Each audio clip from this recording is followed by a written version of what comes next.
Hey guys, it's Andrew here from Crafter Support.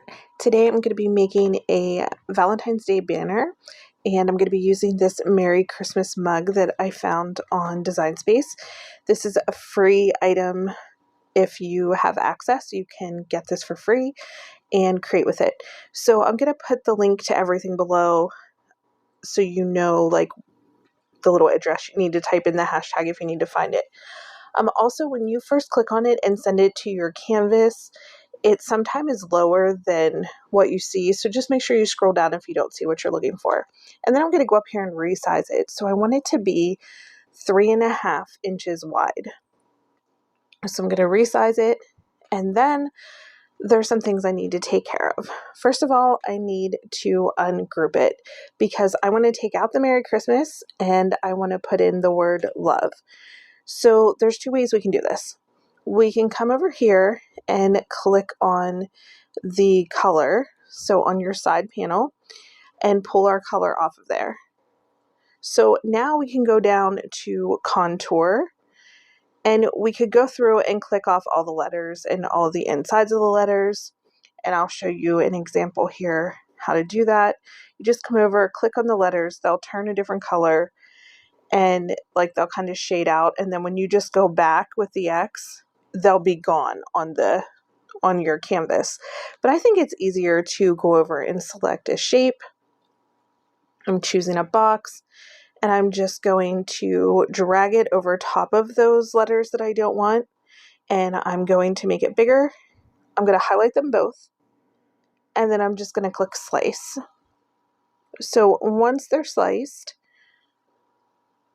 all I have to do is delete, so I can move the top piece back that I want, and then highlight all of the layers in the box, and then click delete. And now they're gone. So we're done with those. The next step we need to do is put the word love into or on the cup. Now we could do this in a few different ways. We could write in the text, place it on the mug, and have another layer, but I don't want to do that. I want to slice it out of the red cup so that I'm not using extra cardstock and there's less that I have to try to fit gluing on individual pieces. So what I'm going to do is take the word love and I'm going to type in DJ Flirt. That's the font that I want to use. And it's also a free font if you are an Access member. And you just click on it and it magically turns your word into this. So I love how it looks, and now I'm just going to drag it up to my mug and I'm going to size it so it fits in the center of my mug. So this will be your choice of how big, you make the word that goes inside of it. And you don't have to do love for all of these. You could put different words inside of the mugs. You could put names, initials, anything like that you want to do. And then you're going to highlight it completely. So you're going to select both layers, the black and the red, and you're going to click slice again. And then you're just going to move the red cup over, the mug over, and it's set up for you and ready to go. And then you can just delete the word love on the right hand side. And it's that simple. You're ready to create this banner. So I am going to do this 8 times. What I'm going to do is I'm just checking here to make sure the sizes are all correct. And then you also want to make sure that you're choosing what machine you're using. Here I'm saving the project just in case something happens in between me leaving the page to make it and getting back. So I'm just saving it under mug. Once it's saved, you can click the X. And it's just taking a minute tonight to do all of that. Okay, so now I'm going to be using my Maker 3, and I want to make sure that that machine is selected. Now, I designed this size in particular to be able to be made on any of the machines. So you can use your Joy, your Explorer Air 2, your Explorer 3, or your Maker 3. So here I'm just making sure that it's on the right machine. And it is. And now I'm going to click Make It. So once we click Make It, I'm going to pick that it's going to be on the mat because I am using the 80-pound cardstock from Cricut. And I'm just going to adjust the amount that I want. So I need to make 8 of these. So I'm going to click it up to the number 8, and then I'm going to click apply, and it's going to duplicate it all for me. We could have done that back in the design section, but there was really no need to do that when we can do it here. So here it's just showing you all the different mats and what you're going to need. So we're going to start off with making the pink mug part of it. And like I said, I'm using the Cricut 80 pounds pink cardstock. And I'm also using, I am kind of a paper snob. There's only 2 brands of paper that I truly like. One is Cricut and the other is Stampin' Up. I prefer Cricut just because it's easier for me to get. I don't have to really wait for orders and things. I can get it at Michael's and things like that. But then I also like the glitter cardstock, which I got in my mystery box. And then I'm using the black 80 pound cardstock. So Cricut very frequently has their cardstock on sale at Cricut.com. I'll put links below for you guys. I am an affiliate with Cricut. I love their paper. This is like become my new, it hasn't become my new favorite, but it is one that I use all the time now. I pretty much got rid of any other cardstock that I had, and I actually first got it in a mystery box this past year, and I really, really like this cardstock. So now that I have all of that, I'm just checking to make sure that I have the correct amount of weight in cardstock, and it's 80 pounds. And that's important to know because whenever you go into your design space to create, you need to know what your paper weight is. Okay, this is my crocodile. It's from We Are Memory Keepers, and I'll explain that later, what I'm using that for. And then I have my tweezers, my Cricut tweezers, and my Tombow glue. So I could have used my hot glue gun, but I kind of wanted to keep it like low temp, like not have to do a lot of equipment to set up today. So I do have a holster beside me with my hot glue gun, but it was like, I'm not getting that out because I'll probably burn myself today. That's the kind of day I've been having. All right, so now I'm just going to be using my standard grip mat. Okay, I prefer to use, if it's 80 pounds or more cardstock, I prefer to use the standard grip mat. However, the light blue mat is recommended for cardstock and paper and things like that. So you could really do cardstock on either the light blue or the green mat, which is the standard mat, and I prefer to use the standard mat for the 80 pound and above. So the next thing we're going to do is just put our paper on. I find the best way to do it is to line up my left-hand corner and only put a little bit of pressure on the top of the corner, and then I can just align it, and I have wiggle room to press my paper down. Now I do use a brayer to press my paper. It's really important that your mat be sticky, so when you're cutting, nothing gets shifted or jammed. That's happened to me where my mat hasn't been as sticky as it should be, and whenever I'm cutting paper, yeah, it might be sticky around the edges, but in the middle of the paper where it started cutting, it wasn't as sticky, and my paper can lift off and tear and get stuck in the machine, and you don't want that. So make sure your mat's clean. You brayer it down. It really helps it to stick really, really well to the mat, and then you're ready to cut. So here I am. I'm just using, again, my Maker 3, and I just have to set up my laptop to go through and do all the cutting. Now, I don't show you all the cutting in this video. It would take forever if I did, just because of videoing time. So I'm just showing you the basics of getting the pink outside of the mugs cut. And yeah, so you just open the Maker 3 from the top. It kind of hides all of the buttons, which I really like. They're protected with the top cover down. And I have it plugged into my laptop. And now on my laptop, I need to go and decide what I'm using. So I'm using 80 pound cardstock, and I'm going to go ahead and select that. And then it's going to show me to load my mat, where I'm just going to slide that in. Now there are two guides on either side of the mat, and I want to show that to you guys specifically so you can see it. So there's two guides, and then at the very top, as close to the ruler, there's two white little pieces that you need to slide it under, and that keeps it aligned and keeps it safe and into your machine like properly.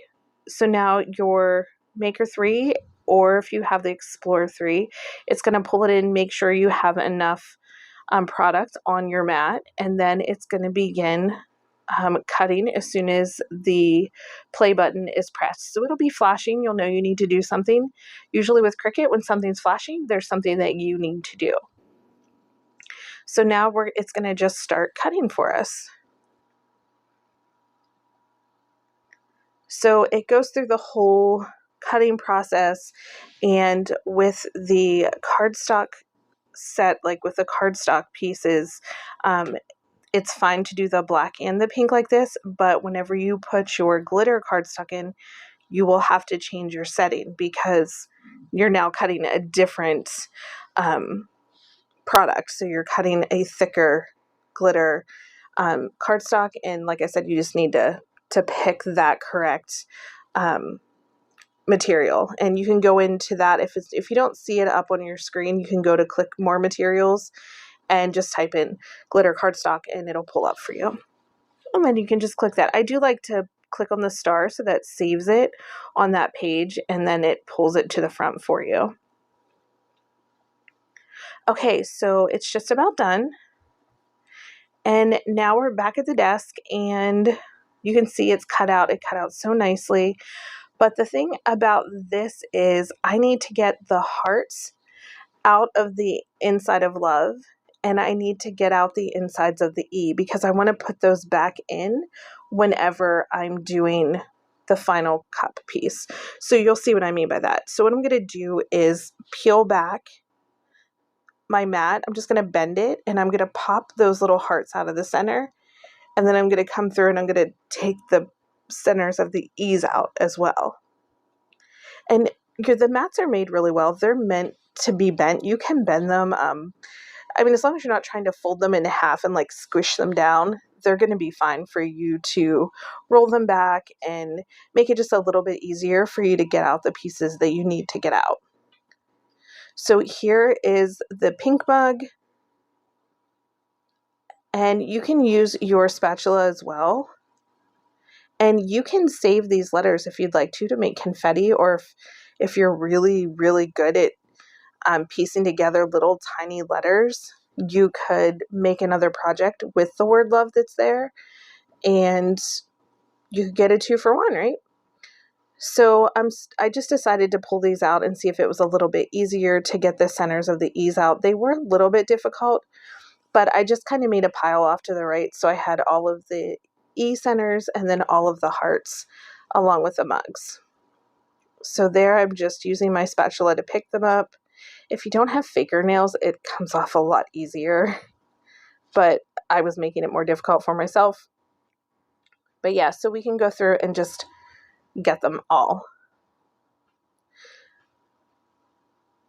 So I think I sped this up so you guys didn't have to like sit through all of it, but just make sure that you do get your pieces picked up and separated so that you don't lose any of them.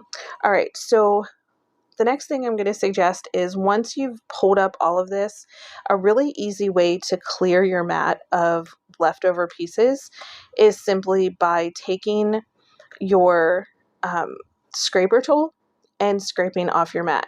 So I'm just going to bend back the pink. I could save that bottom right corner to definitely make something that would be a good scrap to keep, but pretty much everything else I'm going to throw away. And I'm just lifting it from the mat. And now I'm going to take my extra large scraper and check that out. It just clears it right off for me. Super fast and easy.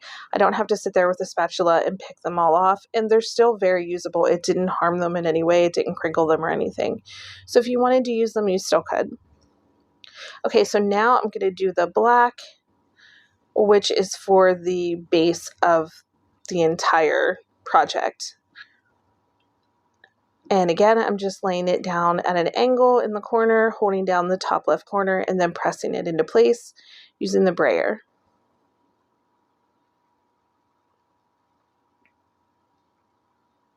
The sprayer gets a lot of use, guys, and I can't believe for the longest time I didn't use one. Like I said, I had a really junky one that I don't know if I was using it right or if it was made wrong or something, but this one works really, really well. I think I've used it ever since the day I opened it and first tried it out, to be quite honest with you. You guys would know. You see all my videos. All right, so now I just have these pieces cut out, and I'm waiting to do my glitter cardstock, which I want to remind you, when you put your glitter cardstock on the mat in the machine, you have to change your setting to glitter cardstock. If you have an Explorer Air 2, make sure you have that set to custom and never change it.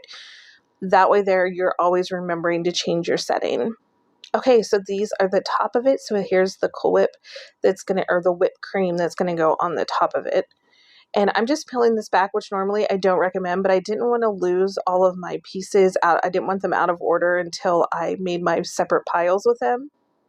So I'm just kind of pulling it back. The great thing about Cricut glitter cardstock is it's very forgiving, and it was easily able to be manipulated back into a flat piece of cardstock. So I was very happy about that. I don't like to waste product. So now I'm just pulling and pushing all of these off with my scraper and making separate piles, so it will be easier to put them all back together. And guys, I don't make you sit through 8 of these putting them all together. I do speed this up a little bit, and I just show you how to put one together, and then we move on to the ending of how I string them and decide to put the holes in them, because I could have designed holes previously in them, but I wasn't sure how I was going to hang it, so I wanted to wait. But you could design your own holes in them if you really wanted to, and it would be the same effect. You would just use slice to cut the holes out. All right, so now I'm just using Tombow glue, and I'm putting little dots in the center of the heart so I can lay my heart down, and then I'm putting a dot of glue inside of the E. I'm just deciding which way I want the E piece to go in, and I'm just trying to get it centered as best as I can, or at least where I like it, and we're good. So this does turn out super cute. Here I'm just laying everything out, making sure that I'm going to be putting them in the right spot, and then I just press them off, and I use my tweezers and glue to put all of the glitter pieces on. Okay, so if you notice, the one thing about Tombow glue that I found is it's important to put the lid back on. I don't always do it after every use, but I do try, because I feel like it gets really goopy and dries up very quick. However, I really like the effect and the outcome of using Tombow mono glue, so that's kind of why I just deal with it, because I like this glue a lot. And we have a love-hate relationship. How's that sound? Because it's a permanent, but it's a semi-permanent glue. So what that means is if you put paper together, it becomes a permanent bond when you use this glue. But if you get it on something, say like a craft mat, and you don't put anything on top of it, it's just sticky. So it stays sticky. It's not like it'll dry up like it. I mean, I'm sure it eventually will, but for the most part, it just stays sticky for a really long time until you get it off. I think that's the only part I don't like about it, and it makes my nails sticky because it sticks to my nails. But that's not that bad. It'll wash off eventually.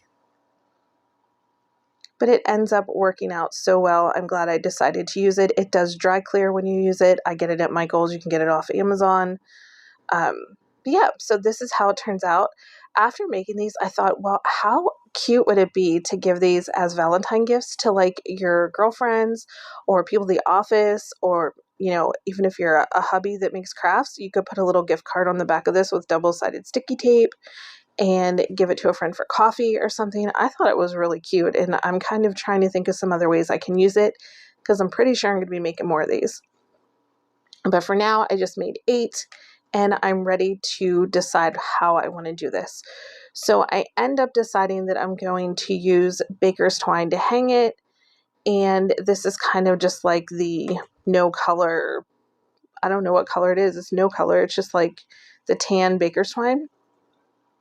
And I decided originally I was going to try to hang them from the handles so it looked like they were like tipping over, but that didn't work. So then I decided to go ahead and punch the holes, and this is where the hole punch comes in. So what the We Are Memory Keepers hole punches does is you can set the size of the depth of how far you go into your paper by moving this little black thing on the side. You'll see me move it, and once, like right here. So I just move it to the depth that I want to move it to, and then it won't let your paper go any further. Like, it'll stop it. That way there, you're making sure you're getting the same depth every time you put it into be punched. So what I'm doing is punching to the right off of the handle of the mug, and I think it's like 1/8 of an inch in is what it said. And then I punch on the right hand side, and I just go through and do that the whole way through it. So left and right across from each other, and it works out perfectly. And if you just have a regular hole punch, you could do it too. This is just a tinier hole punch. And then once I get all of the holes punched, whenever I'm stringing it, I start with the left side. So the first mug that goes on, you're going to put it down through the left side hole. So it has to go down into that one. And then it's going to come up through the right side hole by the handle. And the reason we're doing this is so that way there, the string or the ribbon or whatever you're using to hang this banner, you're going to see the least amount of that, and it won't be covering your mug. It'll be on the back. And that's kind of the look I was going for. I didn't want to see it in front. If you had like a really cute, I don't know, like sparkly white ribbon that you want people to see, you could string it the opposite way. It's whatever you prefer. But the way I chose to do it was hidden. So I go down through the left and up through the right side. And like I said, guys, it turned out really cute. I ended up hanging it on the fireplace, and I still have my Christmas stuff inside because it's a faux fireplace, and we like hung snowflakes and things like that in it, but it hasn't been like changed out for Valentine's Day yet, which I'm working on, but it ends up looking really cute, and I'm really glad the way that it turned out.